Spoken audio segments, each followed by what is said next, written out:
بسم الله الرحمن الرحيم الحمد لله رب العالمين والصلاة والسلام على أشرف الأنبياء والمرسلين سيدنا محمد وعلى آله وصحبه أجمعين برای نقشكاني برای صلاة خوي پروردگارتان لبيت إخوة بخير بن سرچاو من خوشحال بن بديدارتان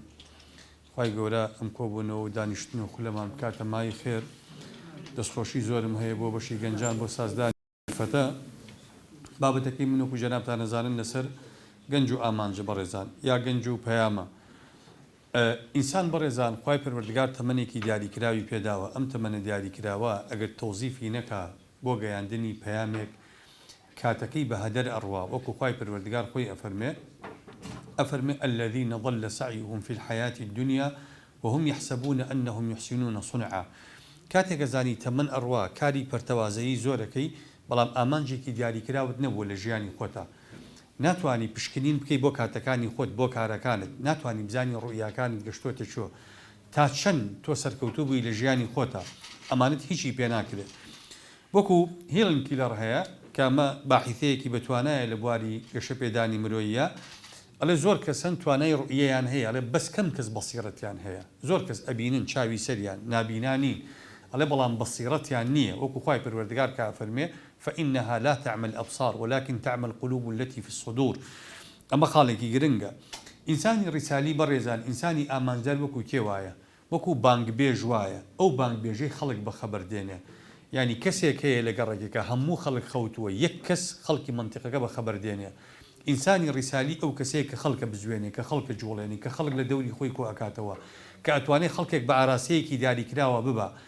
جنابتان گەنجن ئێوە ئەتوانن لە ئێستاوە خاوەنی پەیام بن هەڵگری پەیام بن ئەتوانن ئامانجی خۆتان دیاری بکەن لە ژیانی خۆتانە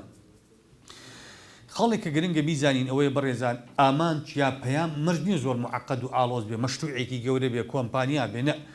ئامانج چەند بچووک بێ گەورەیەکەی لە چیایە گەورەیەکەی لە هەدەفەکەی پشتایەتی یعنی جەنابەت بۆ نمونە ئێستا خوێندکاری لە چ کۆلێجێک خوێندکاری لە زمان خوێندکاری لە کۆلێجی زمانی ئینگلیزی تۆ ئەتوێ ببی بە کەسێکی ئینگلیزی زانی زۆر پرۆفیشناڵ ئەمە پەیامێکی زۆر گەورەیە کارێکی زۆر گەورەیە دواتر وەرە ئەمە تەوزیف کە ئەتوێ چی پێ بکەی بەما کە فێری ئینگلیزی بووی ئینگلیزی بۆ چی تەوزیفەکەی بەس پارەی پێ پەیاەکەی ئەو کاتە پەیامەکەی تۆ پارە پەیاکردنە ئەتوێ خزمەتی دین و دەعوە و ژیانی خەڵکی پێ بکەی ئەو کاتە پەیامەکە گەورەتر ئەبێ ئەتوێ قیامەتی خۆتی پێ مسۆگەرکەی کەواتە ئێمە کاتێک کارێکەکەین پێویستە پەیامی پشتی کارەکەمان ڕوون بێ جنابت لەم ڕێکخراوەیە کارەکەی پەیامی تۆ لەم ڕێکخراوەیە چییە تەنها کات بەسەربردن و ئەندامێتیە ئێمە ئەمانەی ئەم ڕێکخراوە بگەینە چه ئاستێک پەیامی ئەم ڕێکخراوە ئامانج لە دروستبوونی ئەمانەیە چی بکەین لە گۆمەڵگای کوردیە ئەمانەیە چۆن خزمەت بکەین ئەو کەلێنە چیە ئێمە ئەمانەیە پڕیکەینەوە ئێمە چۆن ویستومانە کۆپی کاری خەڵک نەکەینەوە چۆن ویستومانە کەسایەتی ناسنامە پێناسی سەر بەخۆ تایبەت بە خۆمان هەبێ ئەمە پەیامە بەڕێزان لەبەرەوە گرنگە هەر بەڕێزێک هەر یەکێک لە ئێمە کە کارێکەکە پەیامی کارەکەی خۆی بەلاوە ڕوون بێت پێناسی پەیام چۆنەکرێ یا ئامان چۆنەکرێ بەڕێزان یەکەم ئەو کارەیە کە تۆ ئەتەوێ بیکەی دووەم ئەو کاری ئەتەوێ بیکەی شتی میثالیات شتی خەیاڵی مەکە بە پەیام قەت شتی واقعی شتەیە کە ئەتوانی تحقیقی بکەی تەطبیقی بکەی زۆر کەسمان هەیە بەڕێزان پرۆژی زۆر گەوری لە خەیاڵا هەیە بەڵام کەم تحقیق بێ کە قسەت بۆ ئەکات دەوڵەتێکی ئیسلامی بە 5 دقیقە بۆدا ئەمەزرێنێ بەڵام کەیتە سەر ئەرزی واقع باشە ئەم بەڕێزە توانای ئەوەی نییە یعنی نیو سەعات ئامادە نییە کاری خۆی وە کارێک بۆ تۆ بکە یا کاتی خۆی بۆ تۆ خەرجکە لەبەرەوە ئەو پەیامەی کە هەتە با بتوانانی تطبیقی بکەیت با لە قەدەر توانای خۆت بێ تۆ کەسێکی بۆ نمونە یاساناسی تۆ ناتوانانی ڕۆڵی پزیشکێک ببینی تۆ ناتوانانی ڕۆڵی کەسێکیشکە ببینی کە لە بوارێکیشکەیە لە بواری تایبەتمەندیەکەی خۆتا پەیامەکەت بگەێنە ئێمە کەسمان لێ زیاد نییە بە هەمومانەوە هەر کەمی باشە بەڕێزان کە بە هەمومانەوە کەمین با کەس سەنگەری خۆی چۆڵ نەکە تۆ سەنگەری یاسا و چۆڵ کرد ئەو سەنگەرە پزیشکەکەی چۆڵ کرد ئەو ئەندازیاریەکەی چۆڵ کرد ئەو بۆ نمونە پارێزەرایەتەکەی چۆڵ کرد ئەویتر هەر یەکەمان کە سەنگەری خۆمان چۆڵ کرد ئەو کاتە لەوێوە کەلێ نەکەوێتە کارەکانمان لەبەرەوە هەر کەسێکمان لە هەر بوارەکان بەڕێزان علمێک نییە لە دنیاە علمی شەیطانی بێ هەرچی علم هەیە ڕەحمانیە هیچ علمێک لەم گردونەیە نیە علمی ئیلحاد بێ ئەو کەسێک کە تەوزیفی علمەکە ئەکا ئاراستی علمەکە ئەکا بۆ پەیامەی کە خۆی ئێوێ کەسێکی وەکو ستیفن هۆکینگ کە ئاراستی فیزیا ئەکا بە ئاراستی ئیلحادا خۆی وا فیزیا ئاراساکە ئەگرە ئاراستی فیزیا ئەسڵ خزمەت بە تەوحیدەکە خزمەت بە ئیمانەکە کەواتە ئەو کەسەی پەیامەکەی هەیە ئەتوانێت علمەکەی تەوزیفکە ئەوەی کە یاسا بە ئاراستەیەکە باکە دینی پێکەنارگیرکە کە دینی پێپاراوێزکا لە ژیانی خەڵک یاسا بەو ئاراستەیە یا بەرێکە ڕۆژ ئاوایی بوونی پێوە دیار بێ ئەمە ئەو پەیامەکەەوە ئەگەیەنێ جەنابەت ئەتوانی یاسا بەو ئاراستەیە بەری کە خزمەت بە پەیامەکەی خۆت بکە کە ئاوێتە بوونێک دروستکەی لە نێوان دەقە یاسایی و دەقە شەرعیەکانە چۆن بتوانین دەقەکانی شەرع فقهی ئیسلامی تەوزیف بکەین بیکەین بە دەقی یاسایی و خەڵک لەسەری بڕوە کەواتە ئەوەی ئاراستی کارەکانەکە ئێمەین با پەیامەکانمان با ئامانجەکانمان واقعی بن قابلی تحقیق بن خاڵێکی تر بەڕێزان پەیامی هەر یەکێکمان ڕنگدانەوەی کەسایەتیمانە من تۆ هەر بە ڕێزێکی تر پەیامەکەمان ناسنامەی کەسێتیمان دیاریەکە ئێستا بۆ نمونە من کە خەڵک ئەم ناسەیە کە کەسێکی متەدەینم کە سەر ڕێبەدەریەک لە دینە ئەەکەم ئاراستی قسەکانیشم ئەزانێ ئەتوانێت تەوسیف بکە بۆ چونکە من ڕنگدانەوەی پەیامەکەی خۆمەکەم لەبەرەوە گرنگە ئینسان بەڕێزات ئێمە پەیامەکانمان ڕنگدانەوەی کەسێتی خۆمانی تیابێ خاڵێکی تر بادایمە ئامانج و پەیامەکانتان ئاسان بێ ڕوون بێ یعنی پەیامێک دامنێ خۆت بەرچاوڕوونی لە داهاتۆکەی نەزانی چی ئەگوزەرێ نە خوای پروردگار کە پەیامی داوە بە پێغەمبەران بە پێغەمبەری خۆیشمان پێی ئەفەرمێ قل هذه سبيلي أدعو إلى الله على بصيرة زۆر واضحة ئەم پەیامە تەواو یعنی هیچ لوبسێکی تیان نییە هیچ خەفاەکی تیان نییە خاڵێکی تر بەڕێزان گرنگی پەیام بۆ ژیانی ئینسان چییە گرنگی ئامانج بۆ ژیانی ئینسان چییە سقراط مەقولەیەکی مەشهوری هەیە ئەڵێ الحياة التي لا تفحص لا تستحق أن تعاش ئەڵێ ئەو ژیانەی کە پشکنینی بۆ ناکرێت کە لێکدانەوەی بۆ ناکرێت ئەو ژیانی کە پێوەرێک نییە پەیوەندی بکە شایانی ئەوە نییە بژیتایە ئەگەر تۆ ڕۆژگاری تەمەن هەر بەڕێ ئەەکەی هەر کار بەڕێ ئەەکەی ئەو ژیانە شایانی ئەوە نیە تیا بژی مەفروزە ڕۆژگارەکانی تەمەن بەڕێزان بۆ پێغەمبەری خوا صلی الله عليه وسلم وەلەو حەدیثەکە قسەی لەسەرە بۆ فەرمێ مەغبون من استوى يومه کەسێک مەغدودە زەرەرەومەندە دوو ڕۆژی وەکو یەک بێ مەفروزە ئەمڕۆت لە دوێنێت باشتر بوو بێ مەفروزە سبەینت لەمڕۆت باشتر بوو بێ مەفروزە تۆ هەموو ڕۆژێک لە گەشەکردن نابی مەفروز نیە تۆ ڕۆژانی ژیانت لە بازنەیەکی داخراوە بخولەیتەوە لە حەلەقەیەکی مفرەغا بسوڕیتەوە بەڕێزان تۆ گەنجیت کوا ئەو پەیامی تۆ هەتە ئەتوێ بەم تەمەنی گەنجیە چۆن تەوزیفیکەی خوای پەروەردگار لێ پێچینەوە کا لەسەر ئەم تەمەن لەسەر ورد و درشتی ساتەکانی ئەم تەمەنە لێ دەپرسێتەوە بەچی خەرجتدا خەوتبووی ڕۆژی 6 ساعات 7 ساعات 10 ساعات خەوتبووی خوا بۆ خەو مەگەر تۆی دروست کرد بەڕێزان ماوەیەکی خەوی زۆر دوورمان لە پێشەکە خەوی قەبرە بە 100 ساڵە خەوی بە 200 ساڵە خەوی ئێستا خوا بۆ خەو دروستی نەکردووی ئێستا پێی ئەوتێ قۆناغی حیات قۆناغی بزاوتن قۆناغی جموجۆڵکردن قۆناغی تەوزیفکردنی ئەو تاقە و قابلیەتی کە پەروەردگار پێی داوین لە پێناو خزمەتکردن بە دینی خوا گوناح ئەم تاقانی خۆمان بە هەدەر ئەدەین خاڵێکی تر بەڕێزان ژیانی ڕیسالی ئینسانی ڕیسالی ئەو کەسەیە کە ئەتوانێ ئامانجەکانی دیاری بکە واتە شتی لاوەکی لە ئامانجەکانی ناکە وەکو قیبلە نوما وایە لە هەر شوێنێکا داینی ئاراستی خۆی دۆزێتەوە وەکو تۆ وەکو شۆفێرێک وایت وەکو کاپتنێک وایت لە باخیرەیەکە وەکو سایق تەیارەیەک وایت باشە تۆ بە ئاراستەیەکی دیاریکراوە ئەڕۆی سایق تەیارەیەک بیهێنە پێش چاوی خۆت ون ڕێگەکەی خۆی ونکە هەم ئەو خەڵکانی لەگەڵێتی ئەی خاتە خوارەوە چکە پاش ماوەیە بانزیری پێنامێنێ تیارەکە خاتە خوارە و نازانێ بۆ چۆن ملئەنێ سایقی باخیرەیەک لە ناوەڕاستی دەریایەکە کە کنارێکی لێ دیار نییە ئەگەر بەوسەڵەیەکی نەبێ ئاراستەی بکە بۆ ئەو شوێنی کە ئێوێ لە بەحرا غەرق ئەبێ بەڕێزان ئەمرێ لە برسا ئەمرێ هەموو ئەو کەسانیشی کە لەگەڵن لە برسا ئایان کوژێ سایقی پاسێک تۆ بەیانی سوار تەکسیەک بەلەو بازاڕەیە کابرا ئەڵێ جەناب بۆ کوێ تەشتیوە بێ وەڵا نازانم ئەخ بۆ چوو بڕوا سایق تەکسیەکە هەر بەیانی خۆت بڕۆ دەرەوە بۆ بازار با ئامانجێکت نەبێ ئیشێکت نەبێ جێژەبی نازانی ڕوو بکەیتەوە لێرەوە بڕۆم باشە وەڵا با لێرەوە بڕۆم نە با لێرەوە بڕۆم ئینسانی پەیامدار بەڕێزان تووشی ئەم حاڵەتانە نابێ ئینسانی ئامانجدار ئەڕوا بەرەو ئاراستەکەی خۆی شتی لاوەکی سەرقاڵی ناکە شتی لاوەکی مەبەستم چییە ئێمە هەندێک جار هەندێک تەحەدیاتمان دێدە پێش هەندێک کارمان بۆ دروست ئەبێ ئەم کارانە سەرقاڵتان نەکات لە پەیامەکەی خۆتان ناتان نەدا زۆر جار دوژمن ئێوێ ڕاتکێشێ ئێوێ ئیستیفزازت بکە ئێوە بدوروژێنێ ئێوێ لەو گۆڕەپان و پەیامەی کە خۆت ئەتەوێ ئاراستت کا ئاراستەکەی خۆت بەرمەدە بڕۆ يعني وەکو مەسەلەکە ئەڵێ حاشا لە ڕووی جەنابتان ئەڵێ الكلاب تنبح والقافلة تسير سەگوەڕی ڕێگا کاروانەکە نەوەستێنێ جەنابەت ئاراستەیەکی دیاریکراوت هەیە ئەو حەپە حەپی لاڕێیانە نەوەستێنێ تۆ داوای خۆ دەکەیت تۆ دینداری خۆ دەکەیت تۆ پەیامی خۆ دەگەیەنی خۆت سەرقاڵ مەکە بە ئیشی لاوەکیەوە پەیام بە ڕێزانیا ئامانج بریتێ لە دەستور هیچ دەوڵەتێک بەبێ دەستور ئەڕوا بەڕێوە بیهێنە پێش چاوی خۆت ئەم عێراقە دەستورەکەی لابە کێ دێ تەنزیمی کاری دەسەڵاتەکانەکە، دەسەڵاتی یاسادانان، دەسەڵاتی جێبەجێکردن، دەسەڵاتی دادوەری، دەسەڵاتی چوارم کە ڕاگەیاندنە، کێ تەنزیمی علاقەی بینی سەرۆک کۆمار و سەرۆک وەزیرانەکە، کێ تەنزیمی علاقەی بینی پەرلەمان و ئەنجومەنی وەزیرانەکە، کێ تەنزیمی پەیوەندیەکانی گەل لەگەڵ دەسەڵاتەکە، کێ تەنزیمی هەرێمەکان علاقەی هەرێمەکان لەگەڵ حکومەتی فیدراڵەکە. دەستور ئەیکا، دەستور بۆ دەوڵەت پەیامە بۆ مرۆڤ. ئێمە لە ئاستی دەوڵەتە چەند پێویستمان بە دەستورێک هەیە، لە ئاستی خەڵکا پێغەمبەری خوا صلی الله عليه وسلم بەڕێزان کە چووە مەدینە یەکەم کار کە کردی پێغەمبەری خوا صلی الله عليه وسلم وەثیقەی مەدینەی نووسیەوە، دوو وەثیقەی نووسی، دوو پەیماننامەی نووسی، پەیماننامەیەک لە بینی خۆی و جوولەکەکانە، پەیماننامەیەک لە بینی مسلمانەکانە ئەوس و خەزرەج و مهاجرین و ئەنسارە.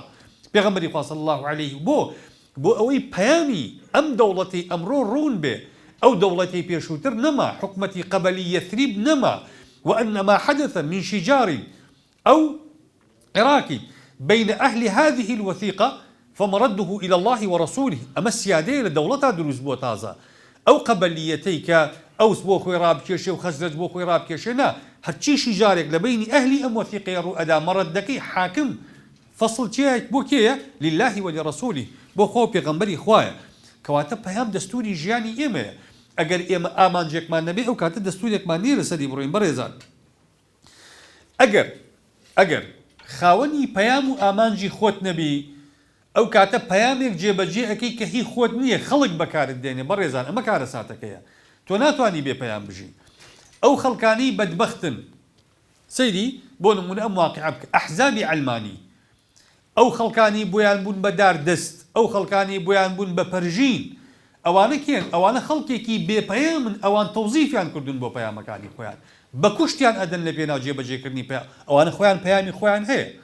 بەڵام ئەو خەڵکە بەدبەختە کە بووە بەکارمەند بۆ پەیامەکانی ئەوان کە لە پێناو پەیامەکانی ئەوانە. ئەگەر ئەمانە خۆیان خاوەن پەیام بم، خەڵک ناتوانێت تەوزیفەکە بۆ پەیامی خۆی. ئێمە لە نەبوونی پەیامی خۆمانە ئەبین بە داردەست، ئەبین بە دارشەق بۆ پەیامەکانی خەڵکی تر. هەڵەیە ئینسانی موسڵمان وای لێ بێ. بەڕێزان کەواتە خۆت بە بەخاوەنی پەیام، خۆت بە بەخاوەنی ئامانج بۆەوەی خەڵک بۆ ئامانجەکانی خۆی بەکارت نهێنێ. ئەگەر پەیام و ئامانجت نەبێ ئەو کاتە بەڕێزان ئەگەر عەقڵ و ڕۆح، ئەگەر دین، ئەگەر ئاراستەی خوا نەما لەسەر ئینسان ئەو کاتە غەریزەکانت تەوجیهت ئەکا لە عالەمی ڕۆحانیەت و فریشتەبوون و پەیوەستبوون بەخواوە دائەبەزی بۆ عالەمی غەرائیزی و بەهیمی بوون، عالەمی ئاژەڵی بوون کە لە ئێمە ناوەشێتەوە. بەڕێزان پەروەردگار کە ئەم قورئانی ناردووە بۆ پێغەمبەر صلی الله عليه وسلم بي فرموه ثم جعلناك على شريعة من الأمر فاتبعها ولا تتبع أهواء الذين لا يعلمون. كوات أوي بغير أم شريعة أروا بأهواء أروا بأرزوكاري أروا بزادي بيني خوي برنامج بو خلق دا أني ببي برجوان ديكاني خوي خلق آراستا أكا بوي خوي پروردگار بغير حكمي خوي أفرمي أفحكم الجاهلية يبغون ما سواي حكمي خوا حكمي جاهليته بو چونك لسر بصيرت نية برزا لسر برچاوروني نية. کەواتە ئێمە ئەگەر بمانەوێ کەسێکی خاوەن پەیام بین، خاوەن ئامانج بین، بەڕێزان ئەو کاتە ئەو پەیامە ئەبێ بە دەستورمان ناکەوینە ژێر کاریگەری غەریزەکانمانەوە. زانکۆی هارڤارد ساڵی 1970 سەرژمێریەکی کردووە لەسەر 100 تەلەبە، هاتووە بەم تەڵەبانەی گوتوێتی لە داهاتوو ئەتەوێت چی بکەیت. لەم 100 کەسە 3 خوێندکار، لەم 3 خوێندکارانە ئامانجێکی دیاریکراویان باس کردو، ئەو توێتی منەوەی ببمبەوە، ئەو توێتی منە بمبەوە، ئەو توێتی منە بمبەوە. دوای 20 ساڵ جامیعەی هارڤارد هاتووە دراسی ژیانی ئەم 100 کەسەی کردوتەوە. بۆی دەرکەوتووە ئەو سیانی کە وتیان ئامانجمان هەیە بەقەدەر 97ەکەی کە دەسەڵات و دەوڵەت و پارەیان هەیەک بێ ئامانج بوون. ئەو سیانە بەتەنیا. بۆچی بەڕێزان؟ چونکە ئەمانە لە پێناو ئامانجێکی دیاریکراوە کاتەکانیان، تواناکانیان تەوزیف کردو بۆ گەیشتن بۆ ئامانجە پێکاویانە. لەبەرەوە گرنگە ئێمە ئاگامان لەم خاڵانە بێ. خەسائیسی پەیام تایبەتمەندیەکانی ئەو پەیامی هەڵی ئەبژێری، ئەو ئامانجەی دیاری ئەەکەی بەڕێزان با کۆمەڵێک شتی تیابێ. یەکەم با تەکلیفی تیابێ. یعنی چی تەکلیفی تیابێ؟ یعنی ئەرک بێ بیکە، ئەرکێک بسپێرە بە خۆت بڵێ ئەیکەم تەمەڵی گەڕان بە شوێن خۆشگوزەرانی، گەڕان بە شوێن ئیسراحەت. بەڕێزان ئەمە ئینسانی پەیامدار دروست ناکە. بۆچی؟ چونکە ئەمانە ئینسان تووشی تەماڵی بەرهەمت نابێت. تۆ جوتیارێک بە ماندوو مەبە، تۆ مەکە، بژار مەکە، باشە مەدورەرەوە.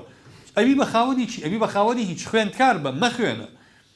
مەخوێنە. واجبات ئامادە مەکە گوێ لە مامۆستا مەگرە ئامادەیت نەبێت لە محازەرەکانە ئەو پەیامە چۆن ئەگا لەبەرەوە ئێمە کە خۆمان بۆ نمونە ئێمە ئێستا ئەوەی کە کۆی کردوینێتەوە لێرە سەقفی ڕێکخراوێکە شەتری ڕێکخراوێکە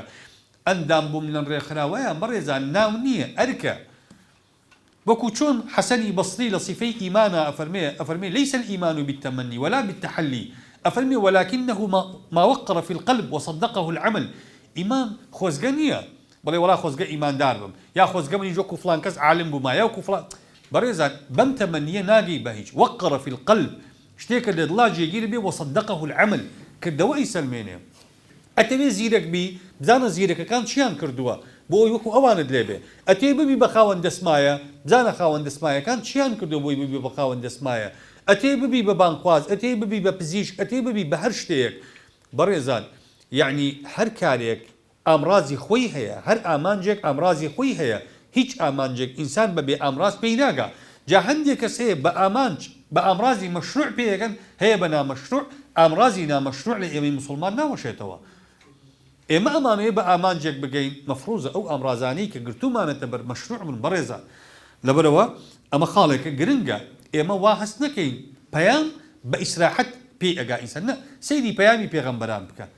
پێغەمبەران چۆن لە پێناو پەیامەکانیان ئەژیاون بەڕێزان ئەبێ پێغەمبەرانە مامەڵە بکەین خۆ لە پێغەمبەران خوای گەورە عاقڵتر و داناتر و وەخوای پەروەردگار دڵسۆزتری دروست نەکردووە مطلقاً ئەمانە مؤەیدیش بوون بە وەحیەکی ئیلاهی سەرڕای ئەوە لە هەموو خەڵک زیاتر ماندووتر بوون بە شوێن پەیامەکانیانە بەڕێزان ئێتو ئەگەر توێ پەیام بگەیەنی هەڵگری شوێن پێی پێغەمبەران بی ئینابێ عەلئەقل ماندووبی بەقەر ئەوان عەلئەقل بەڕوبعی ئەوان ماندووبی مەفروزە ماندووبی بەڕێزان خاڵێکی تر کاری دەستە جەمعی ئەمە گرنگە زۆر پەیام هەن بە تاکە کەس ناپێکرێن زۆر پەیام هەن بە تایبەتی ئەم جۆرە پەیامانی کە ڕیسالەیەک کە پەیامێکی فکری ئاینی ئەداکا بەڕێزان گرنگە تۆ لەگەڵ دەستە جەمعێکە مەشوەرەتت هەبێ پەروەردگارە فەرمێ وەئەمڕهم شوڕا بەینەهم ئەفەرمێ کاروباری ئەم خەڵکانی کە پەیامێکیان هەیە و پەیامێکی ئامانجداریان هەیە بە شوڕا ئەڕۆن بەڕێوە خوای پەروەردگار بە پێغەمبەر فەرمێ صلی الله عليه وسلم لە دوای غەزای ئوحود طبعا پێغەمبەری خوا صلی الله عليه وسلم ئەو کارە ساتی بەسەری هاو لە ئوحودا لە نەتیجەی مەشوەرەت بەسەری هاو چکە کە خەوەکەی بینی بەیانی هەستا بۆ ئەسحابی گێڕایەوە فەرمی بڕۆینە دەرەوەی مەدینە شەڕکەین یا لە ناو مەدینەیە شەڕکەین زۆرینەی ئەسحابوتیان لە ناو مەدینەیە شەڕ ناکەین ئەچینە دەرەوە شەڕەکەین تەبریدی خۆیان هەبوو ئیمامی حەمزە و کۆمەڵێک لە گەنجەکان وتیان ئەچینە دەرەوەی مەدینە شەڕەکەین پێغەمبەری خوا صلی الله عليه وسلم بەگوێی کردن دوایی ئەو کارە ساتە کەوتەوە کە چوونە دەرەوەی مەدینە شەڕیان کرد خوای پەروەردگار ڕاستە شوورا ئەو دەرەنجامە کارە ساتباری لێکەوتەوە بەڵام خوای پەروەردگار دوای ئەو ئاەتیشی بۆ پێغەمبەر ناردە خوارەوە فەرمی فاعف عنهم واستغفر لهم وشاورهم في الأمر يعني زەرەری ئەم جارە وات لێ نەکا مەبدەئێکی گرنگ کە مەبدەئی ڕاوێژ شاورهم في الأمر ڕاوێژیان پێ بکە بەردەوام کەواتە ئەمە خاڵێکی گرنگە بەڕێزان ئێمە ئەو کارانی ئەیکەین لە لەکێکای جەنابەت لە دەستەیەکای بەڕاوێژکردن لەگەڵ ئەو برایانە ئێمە ئەتوانین پێکەوە هەمومان دەستەکان لقەکان کارەکانمان پرۆژەکانمان گەشە پێ بکەین خاڵێکی تر بەڕێزان ئێمە گرنگە چی بکەین گرنگمان بەوە هەیە ئێمە پێکەوە ئاراستەی کارەکانمان وەکو یەک بێ سەوتی نەشازمان نەبێ یعنی بۆ نمونە ئاراستەی لقی هەولێری ژیار لقی سلێمانی ژیار ناکرێت لەگەڵ لقی کەلاری ژیارە بە دوو ئاراستەی جیاواز ئیش بکەن ئێمە ئەبێ بەیەک ئاراستە وەکو تیمێک ئیش بکەین بەڕێزان تیمی یاریتان بینیوە ڕاستە من لە خەتی هجوومم تۆ لە خەتی دیفاعی ئەو گۆڵچیە ئەو وەسەتە بەڵام ئێمە یەک ئامانجمان هەیە کە گۆڵێکمان لێ ئەکرێ لە خەتی هجووم و دیفاع و وەسەتی شکرێ بەس لە گۆڵچی نەکراوە گۆڵەکە کە ئیشی بینەوە هەمومان تەنانەت دیاریچیە یەدەکەکانیشمان بردویانەتەوە ئەوانیش مەدالیای ڕێزلێنان وەرەگرن کەواتە ئێمە کە کارێکی پەیامداری ئەەکەی پێویستە بە ڕۆحی تیم ئیش بکەین ئەگەر بە ڕۆحی تیم ئیش نەکەین بەڕێزان ئەو کاتە پەیامەکانمان پەیامێکی ڕوون نابێ ناکرێت کەسێک بە من بڵێ وڵا ژیار لە کەلارە بە شێوازێک هەڵوێستەکە بە شێوازێک کارەکە سلێمانی وا دیار نییە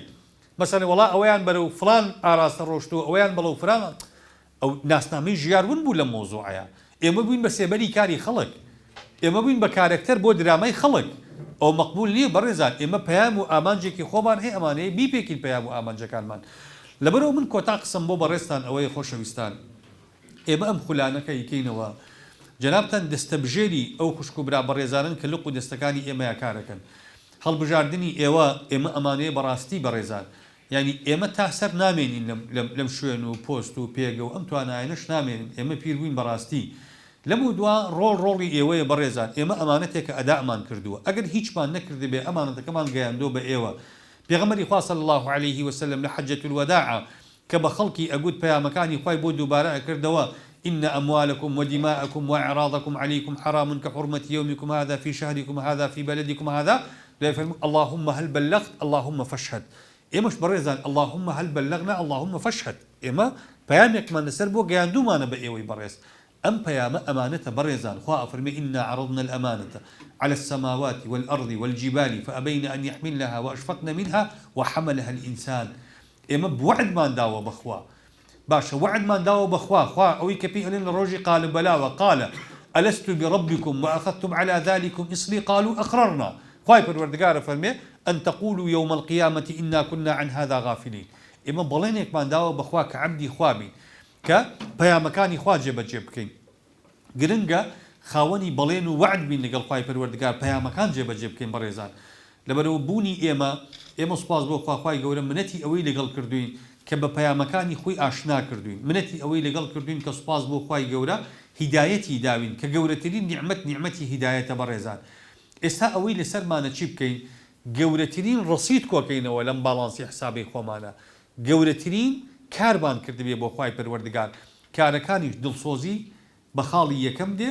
ئێمە هەر کارێکەکەی نیەتمان بۆ خوا بێ لەم ڕێکخراوەیە کە ئیشەکەین بەڕێزان ئامانجی سەرەکیمان ڕەزامەندی خوایە هیچی تر نە پارەمانەوەی نە پۆستمانەوەی نە ڕێکخراوێکی سیاسین و پەرلەمان و ئەوما هیچمان نییە ئێمە تەنها ڕەزامەندی خوامانەوێ ئەمە ئیخلاسە گرنگە لە کارەکانە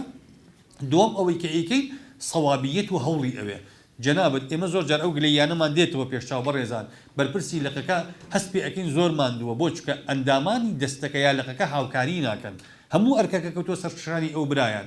ئەمە غەدرە ئەیکەن چونکە ئێوە لەگەڵ ئەو برایە ئەمانەتێکتان شانتان داوەتە بەر وتوتان ئێمە ئەندامی ئەم ڕێکراوەی مەفروزە لە ئاستی ئەندامێتی و لە ئاستی بەرپرسیارەتی ئەرکەکانی خۆتان هەبن من دووبارە دەستخۆشی پێزانینم هەیە بۆ ئامادەبوون تا خوای گەورە هەموو لایەک موفەقە بەرەکەت بخاتە کارەکانمانەوە دەستخۆشیم بۆ بەشی گەنجان هەیە وصلى الله وسلم وبارك على سيدنا محمد وعلى آله وصحبه أجمعين